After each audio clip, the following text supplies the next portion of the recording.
भगवान 24 तीर्थंकर जिनके दर्शन हम करते हैं, जो मंदिर में विराजमान हैं, जिनकी प्रतिमा, वो कौन सी मुद्रा की है?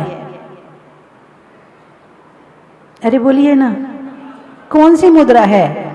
हंस रहे हैं कि आशीर्वाद दे रहे हैं कि उपदेश दे रहे हैं? क्या कर रहे हैं भगवान? ध्यान में लीन है। तो मंदिर क्यों जाते हैं? पूजा करने। यही उद्देश्य है ना मंदिर जाने का। मंदिर जाने का उद्देश्य पूजा तो है ही है, लेकिन जो वो कर रहे हैं वो हमें करना है, ये भी परम उद्देश्य है। दर्शन करने का क्या मतलब है? आपको भगवान के दर्शन से सम्यक दर्शन हो सकता है, लेकिन कब? जब उनकी ध्यान मुद्रा हमारे अंदर उतर जाएगी। जब तक उनकी ध्यान मुद्रा हमारे अंदर नहीं उतरेगी, तब तक हमें सम्यक दर्शन होने वाला नहीं है। अब हाथ उठाइए। एक सामायिक 1 साल तक करनी है, सारी जिंदगी नहीं, अगले शिविर तक। तो एक सामायिक कौन कौन करेगा? हाथ उठाकर बताइए। आप भले 48 मिनट की नहीं कर पा रहे हो, अभी मैं आपको संकल्प 48 मिनट का नहीं दूंगी, आप 24 मिनट की करो, लेकिन करो जरूर। अब उठाइए हाथ, अच्छे से उठाइए। और युवा उठाएंगे तो मुझे ज्यादा अच्छा लगेगा, उनकी ध्यान में एकाग्रता बड़ी जल्दी। 24 मिनट तो कहीं भी मिल जाएंगे। उठाइए हाथ। सोनल जी, एक सामायिक करनी, चाहे मंदिर में बैठ के कर लो। हाँ, अच्छे से। और हाँ, तुम्हारे मुरैना वाले पंडित जी, 1 साल के लिए, केवल 1 साल के लिए। बहुत अच्छे।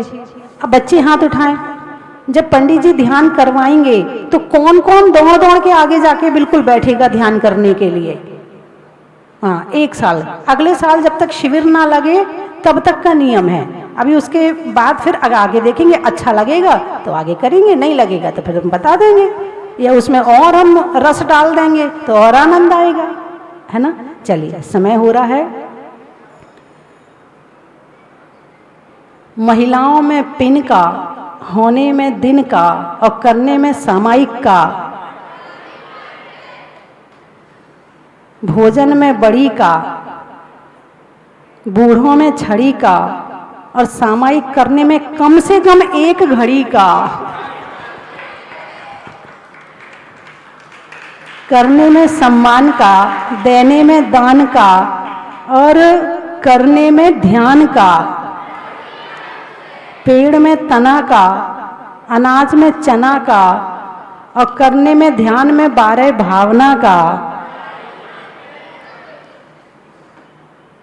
और पंडित जी कहाँ से आए आज? नए पंडित जी जयपुर से। गाने में सुर का, नृत्य में नूपुर का और आज आने में जयपुर का। और कौन आया आज नया? सब पुराने हैं। सावन में घटा का, रसोई में पटाखा और आने वालों में कोटा का, चेहरे में नैना का, बोलने में बहना का और आने वालों में मुरैना का, त्रियंचों में बिल्ली का, डंडा में गिल्ली का और आने वालों में दिल्ली का। ठीक है पंडित जी। चंबल में कस्ती का, स्यादबाद में अस्थि का। एस सुरासुर मणुसिंह बंदिदम धोध घाई कम मलम प्रणमामि बध्यमाणम तिथम धम्मस्य कत्तारम। देवादिदेव वर्तमान शासन नायक भगवान महावीर स्वामी की, केशव राय पाटन के मूल नायक श्री 1008 मुनिसुब्रत नाथ भगवान की, गणनी आरिका श्री स्वस्ति भूषण माता जी का,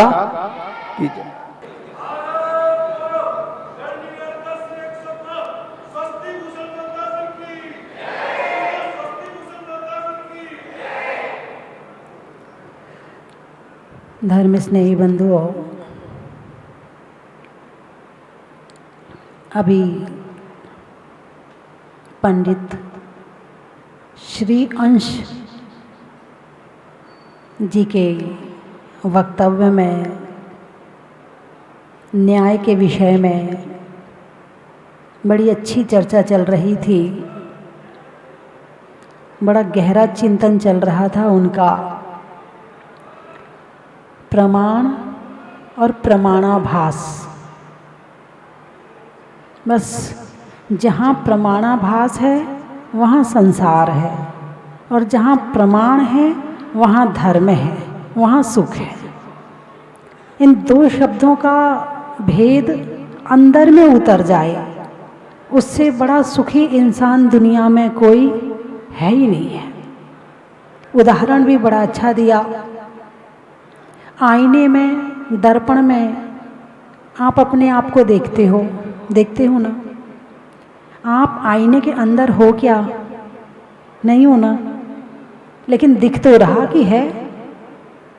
वे कैसे मान लें कि नहीं है? दिख तो रहा है, और जब दिख रहा है तो कैसे मान लें कि नहीं है? बस यही प्रमाणाभास है। नहीं है और है की अनुभूति लेना, इसका नाम प्रमाणाभास है।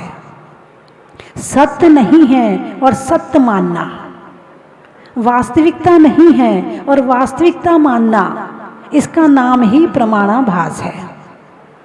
आप ये देखिए कि संसार में प्रमाणाभास पर ही जीवन चल रहा है। आप कहाँ से आए हैं? आप कहाँ से आए हैं? टीकमगढ़ से। वहाँ आपका मकान है कि नहीं है? है ना? आपका मकान है ना? अब मैंने आपसे पूछा कि आपका मकान है या नहीं, आपने कहा मेरा मकान है। ये प्रमाण है या प्रमाणाभास है? यानी पहली बार में क्लिक होके और जो उत्तर आए समझना आप वो ही हो। अभी अब तो मैंने बता दिया आपको कि आप प्रमाणाभास से बोल रहे हैं, अब आपको समझ में आ गया। अब यदि पूछूंगी तो आप कहोगे नहीं नहीं मकान मेरा नहीं है, आप जरूर कहोगे। लेकिन पहला उत्तर कैसे आया था? प्रमाणाभास का आया था, और ये अंदर में बसा पड़ा है, अंदर में घुसा पड़ा है। हम कितना इसे बाहर से धोने का प्रयास करते, अंदर तो धुल ही नहीं रहा है। मन एक ऐसा दरवाज़ा है जो अंदर भी खुलता है और बाहर भी खुलता है। जब ये मन बाहर संसार से जुड़ता है, इंद्रियों से जुड़ता है, कषायों से जुड़ता है, पापों से जुड़ता है, तो ये बाहर की वृद्धि करता है। और जब ये मन इंद्रियों को छोड़कर, बाहर के विषयों को छोड़कर अंदर से जुड़ता है, तो ये बाहर की वृद्धि कम करके और अंदर आत्मा को सुख शांति देता है। तो ऐसा कौन सा काम करें कि जिसके माध्यम से संसार में रहकर प्राणी संसार को तज सकता है? ऐसा संभव है कि नहीं? पहले तो ये बताइए मुझे। हम संसार में भी रहें और संसार मेरे अंदर ना रहे, क्या ऐसा संभव है या नहीं? अरे बोलिए ना, कैसे संभव है? कैसे संभव है? अब आदमी घर में रह रहा है तो घर में रहना तो पड़ेगा, उसे मन से भी रहना पड़ेगा, उसे वचन से भी रहना पड़ेगा, उसे आत्मा से भी रहना पड़ेगा। वो घर को कैसे छोड़ सकता है? ये क्वालिटी इंसान में कैसे हो सकती है? अरे बोलिए ना। अरे हाँ, मेरी बात का हाँ और ना कुछ तो बोलिए। हाँ पंडित जी, कुरावली वाले पंडित जी, नहीं हो सकता ना? बहुत बढ़िया। और कौन? हाथ तो उठाकर बताइए। नहीं हो सकता, हाथ उठाकर बताइए। संसार में रहकर प्राणी संसार को तज सकता है, ऐसा संभव है या नहीं है?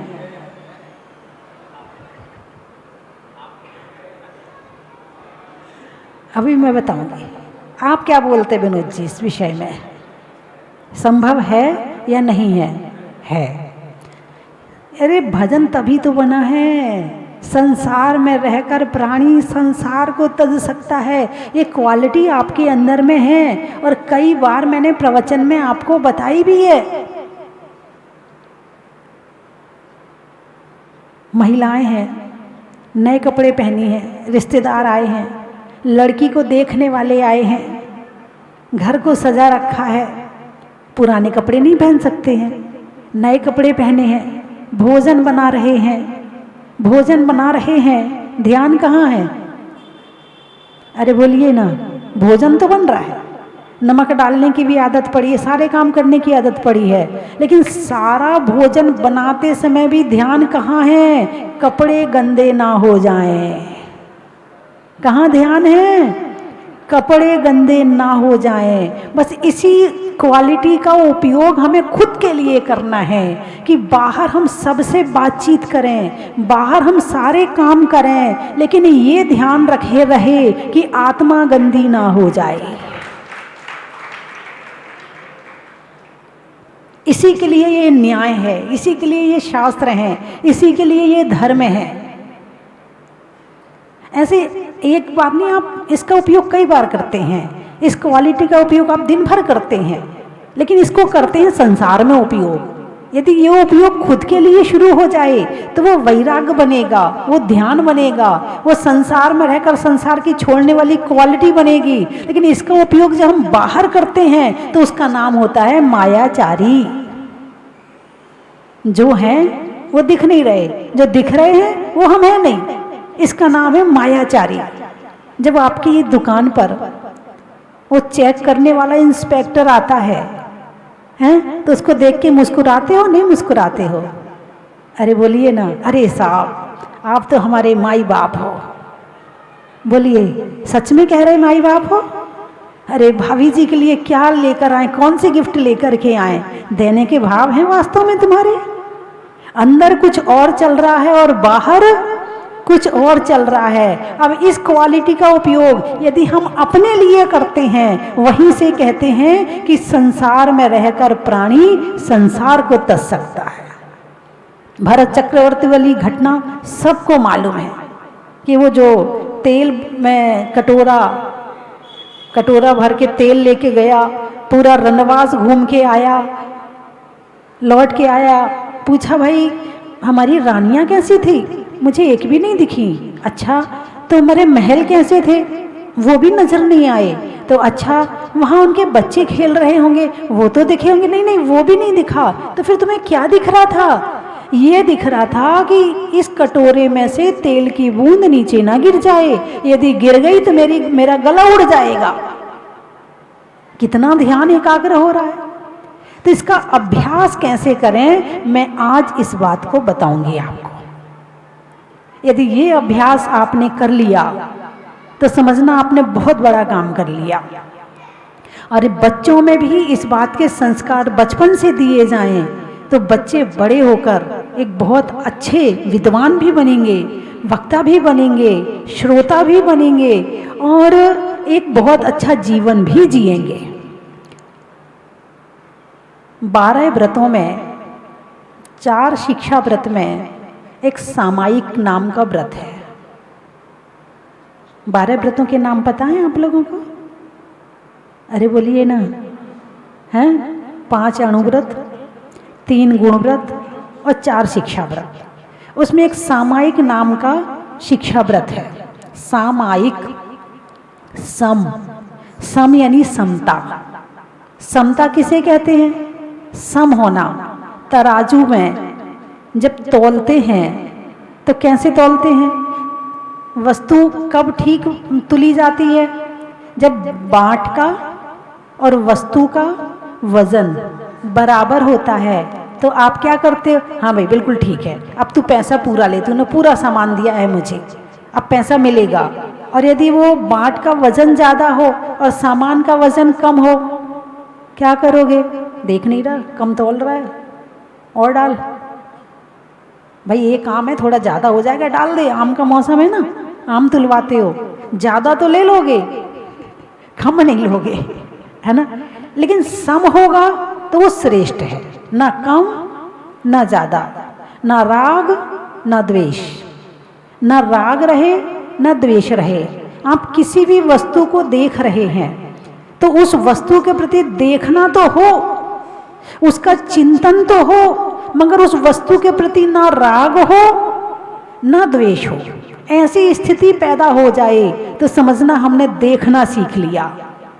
ऐसे ही सुनने में हमने उस सामने वाले की बात को सुना तो सही, समझा तो सही, मगर उस बात के प्रति ना राग किया ना द्वेष किया। यदि ऐसा सुनना आ जाए तो एक बहुत बड़ी क्वालिटी आ गई। हम हर बात में एक्शन का रिएक्शन एक क्षण नहीं लगाते देने में। सामने वाले की बात पूरी हो नहीं पाती कि हम उसका जवाब तैयार रखते हैं। सामने वाला कह नहीं पाता, हम उस पर सोच विचार नहीं कर पाते कि पहले जवाब देने तैयार बैठे रहते हैं। ऐसे देखने में है, देखते ही सामने हर बात का हम रिएक्शन देते हैं। एक बड़ी अच्छी कहानी आती है कि एक व्यक्ति का घोड़ा खो गया। बड़ा अच्छा घोड़ा था, बड़ा बढ़िया घोड़ा था, खो गया। तो सारे गांव वाले उसके यहाँ दुख व्यक्त करने आए। बोले भाई तेरे साथ में बहुत बुरा हुआ, तेरा घोड़ा भाग गया, कोई ले गया, क्या हुआ कुछ पता ही नहीं है। बोले कोई बात नहीं, जो होना था हो गया, चर्चा मत करो। कुछ दिनों के बाद वो घोड़ा अपने साथ में 5 घोड़ों को और वापस लेकर आया। फिर गांव वाले आए, बोले ये तो बहुत बढ़िया हुआ, घोड़ा गया भी तो लेके 5-5 घोड़े वापस आया है, तो बहुत अच्छा हुआ। कोई बात नहीं।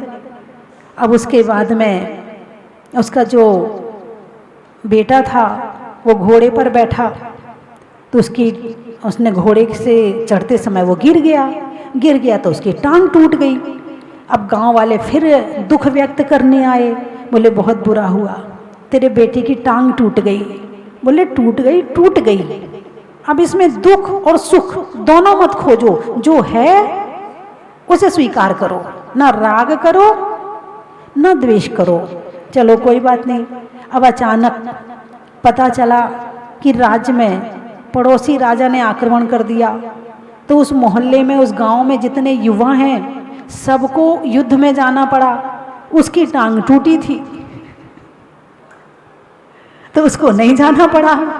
अब फिर लोग फिर आए, बोले ये तो बहुत अच्छा हुआ इसकी टांग टूट गई।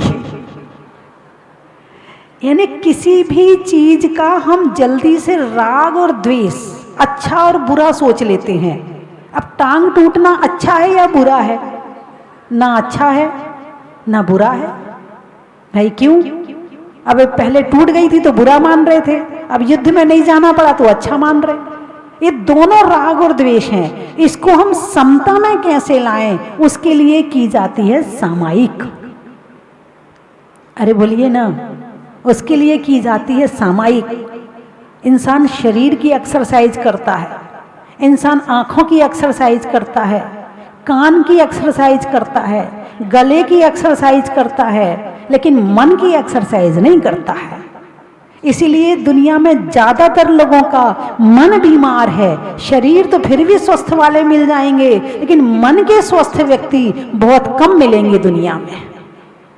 और इसको स्वस्थ करने का एक ही उपाय है, वो है सामायिक। अब क्या करें? सामायिक में क्या होती है? ये सामायिक में होता है समता भाव। जितनी देर के लिए सामायिक करने बैठ रहे, जितनी देर क्या, भगवान महावीर ने कहा है कि जो सबसे छोटी सामायिक है वो कितनी देर की है? कम से कम 48 मिनट, 1 मुहूर्त की है ना, 1 मुहूर्त की है। कितनी देर की है? 2 अच्छा 24 मिनट का, 24 मिनट की 1 घड़ी और 2 घड़ी की 1 सामायिक। 1 मुहूर्त ही आएगा पंडित जी, 1 ही मुहूर्त आएगा।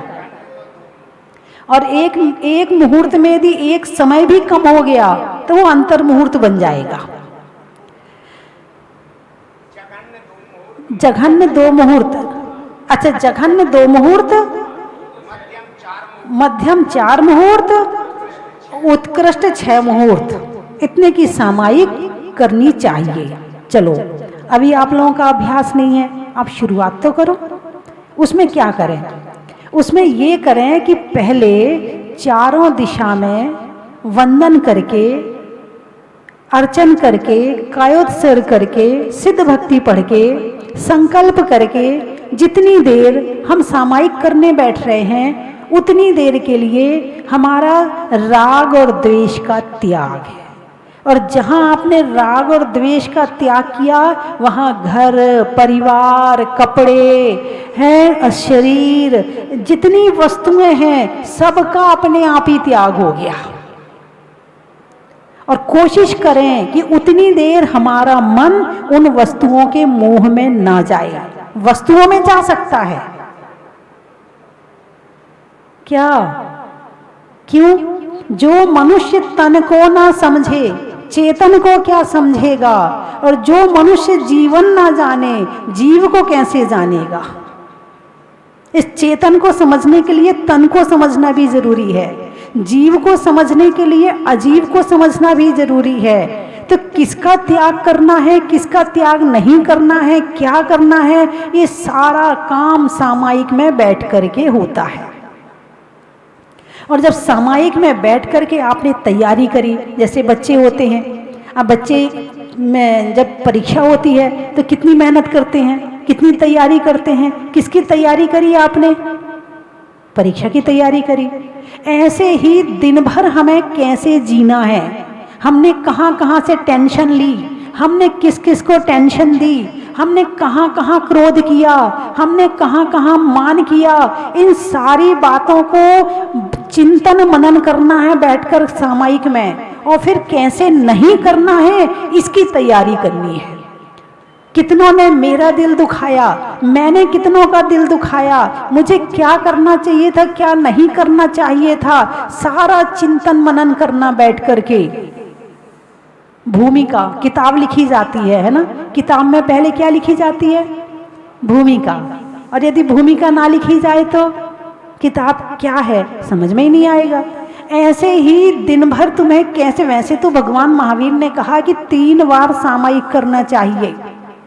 तो 3 बार सामायिक में आपने सुबह सामायिक करी तो 6 घंटे की वो भूमिका बन गई। आपने 12 बजे सामायिक करी तो शाम तक की दिन भर में क्या करना उसकी भूमिका बन गई। आपने शाम को सामायिक करी तो रात भर की भूमिका बन गई। व्यवस्थित, बिल्कुल दिन व्यवस्थित, रात व्यवस्थित, मन व्यवस्थित, भाव व्यवस्थित, और सबको व्यवस्थित आपने कर दिया। भूमिका यानी सामायिक करना, यानी अपने जीवन जीने की भूमिका बनाना। सामायिक यानी आत्मा का भोजन। तो सामायिक के माध्यम से हम मन को व्यवस्थित करते हैं। वैसे तो सामायिक बहुत आगे जाकर देखा जाए तो वैसे तो 5 प्रकार के बताए हैं, है ना? हाँ, उत्कृष्ट। तो लेकिन अभी जो है, अभी आप जब बिल्कुल नहीं करते हो तो शुरुआत में आपको 12 भावनाओं का चिंतन करें। राजा, राणा, छत्रपति। आप कहोगे हमसे तो नहीं होगा, हमारा मन तो रुकता ही नहीं है, हमारा मन तो टिकता ही नहीं है। माता जी आंख भी बंद कर लें तो हमारा मन टिकता नहीं है, माता जी क्या करें? अरे मन तुम्हारा है, कैसे नहीं टिकेगा?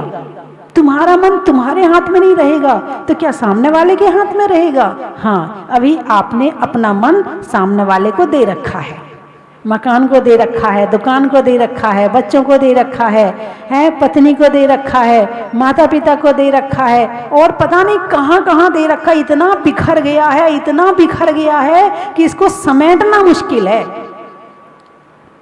बच्चे जब घर फैला देते हैं तो माँ कितनी गुस्सा करती, कैसे घर फैला दिया, मुझे समेटना पड़ेगा।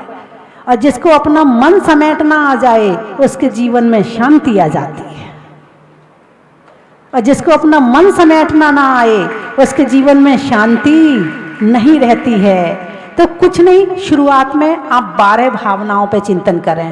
राजा, राणा, छत्रपति, हाथिन के असवार, मरना सबको एक दिन, अपनी अपनी वार, अनित्य भावना, है ना?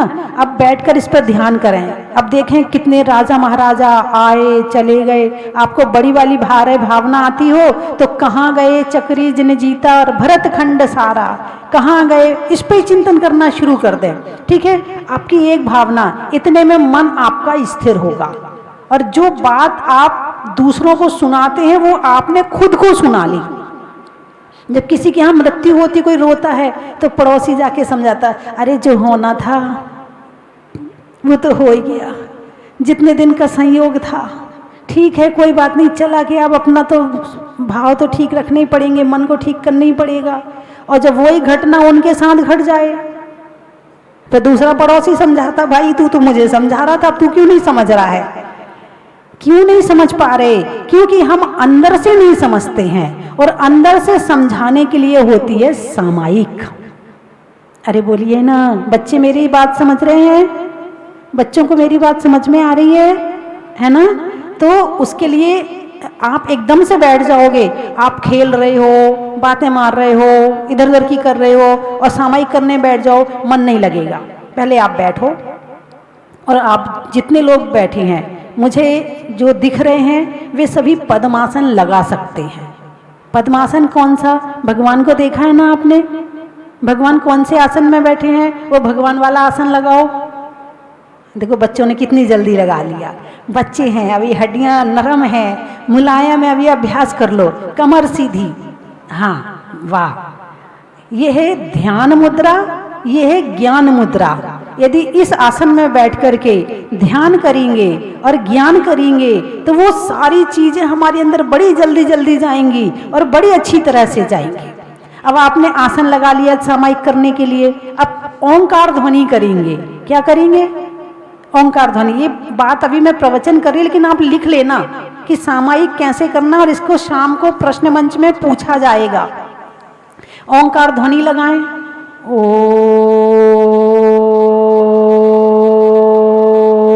आंख बंद कर लें। अब लगाएं, बिल्कुल अंदर जाके लगाएं। देखो आप अंदर जा रहे हैं, विचार करें, आप अंदर जा रहे हैं, आप अंदर जा रहे हैं, आप खुद से जुड़ रहे हैं। ओ,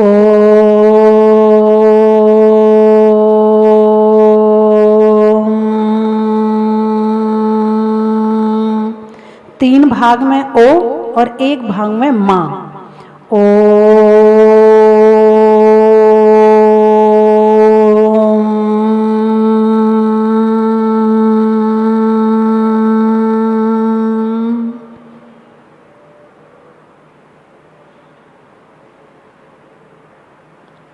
चलिए अभी आप आँख खोल लें।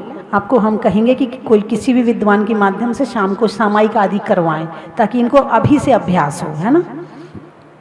तो आपको 1 सेकंड के लिए, कुछ क्षण के लिए कैसा लगा? शांति से मिली कि नहीं मिली? ऐसी ओंकार ध्वनि आप 3 बार करें, 5 बार करें, 11 बार करें, और बस फिर बैठें आप ध्यान में। अब आपका मन खुद से कनेक्ट हो गया। किससे कनेक्ट हो गया? खुद से कनेक्ट हो गया। अब आप 12 भावनाओं पर चिंतन करें, 16 कारण भावनाओं पर चिंतन करें, मेरी भावना पे चिंतन करें, है ना? और भी 6 ढाला की पहली ढाल याद हो, उस पर चिंतन करें। आपने जो जीव अजीव आदि पाठ पढ़े हैं, आप उस पर चिंतन कर लें। विषय को कोई आपको अलग से पढ़ने के लिए नहीं बैठना, जो आपको याद है उसी को करना है। अब आप इस तरह का चिंतन करते रहें, करते रहें, करते रहें। आप देखिए आपको कितना आनंद आता है, और जो चीज़ आपने ध्यान में ले ली वो आपके आत्मा में जाके बस गई। अब आप उसे भूलेंगे नहीं। बच्चे पढ़ाई के समय बहुत परेशान होते, पढ़ तो लेते हैं मगर याद हुआ कि नहीं हुआ, इस बात से कंफ्यूज रहते हैं कि मुझे याद हुआ कि नहीं हुआ, पता नहीं परीक्षा में याद आएगा कि नहीं आएगा। आपने पढ़ लिया ना, अब आंख बंद करके बैठ जाओ। अब आप उसका रिवीजन करो कि आपको कितना याद हुआ और कितना याद नहीं हुआ। खुद की परीक्षा खुद ले लो। ये तो बच्चों के लिए है, लेकिन बड़ों के लिए तो अभ्यास सामायिक का जरूर करना चाहिए। जो सामायिक, कम से कम 1 सामायिक तो श्रावक को करना ही चाहिए। अरे बोलिए ना, हैं? और विद्वान को तो कम से कम 2 सामायिक करना ही चाहिए। विद्वान यदि प्रैक्टिकल करके बोलेगा तो उसका प्रभाव ज़्यादा पड़ेगा, गहराई से बोलेगा, और उसे पता है कि मैं क्या महसूस करता हूँ और सामने वाले को मुझे क्या महसूस करवाना है। जब तक आप खुद महसूस नहीं करोगे, जब तक आप खुद प्रैक्टिकल नहीं करोगे, तो सामने वाले को केवल शब्द रूप दोगे तो ना आपको कुछ पता है ना सामने वाले को कुछ पता है। आपने सुना लिया और उन्होंने सुन लिया। इसलिए विद्वानों को तो कम से कम 2 तो नहीं, 1 सामायिक तो करना ही चाहिए। बोलिए हाँ या ना? और बच्चों को पूजा करने के बाद जो भी टाइम मिले आपको सामायिक करना चाहिए। पंडित जी कहाँ हैं आपके? चक्रेश पंडित जी। हाँ पंडित जी, बच्चों को ध्यान करवाया करो, ठीक है? और मैं बता दूंगी कैसे करवाना है। बच्चे बहुत अच्छे हैं, मुरैना के बच्चे भी यहाँ सब लोग तारीफ कर रहे हैं, कितनी अच्छी भक्ति कर रहे हैं, कितने अच्छे भजन गा रहे हैं, कितनी अच्छी आरती कर रहे हैं। आपने इन्हें बहुत अच्छी शिक्षा दी है। एक बार चक्रेश पंडित जी के लिए तालियां बजाओ और एक बार बच्चों के लिए तालियां बजाओ और एक बार वहां की कमेटी के लिए तालियां बजाओ। अब इनको ध्यान और सिखाना, ठीक है? बिना ध्यान की एकाग्रता के तो आप कुछ संसार की ना वस्तुओं को जान सकते हैं और ना खुद को जान सकते हैं। दोनों को जानने के लिए जो सामायिक है, ध्यान है, ये बहुत जरूरी चीज है।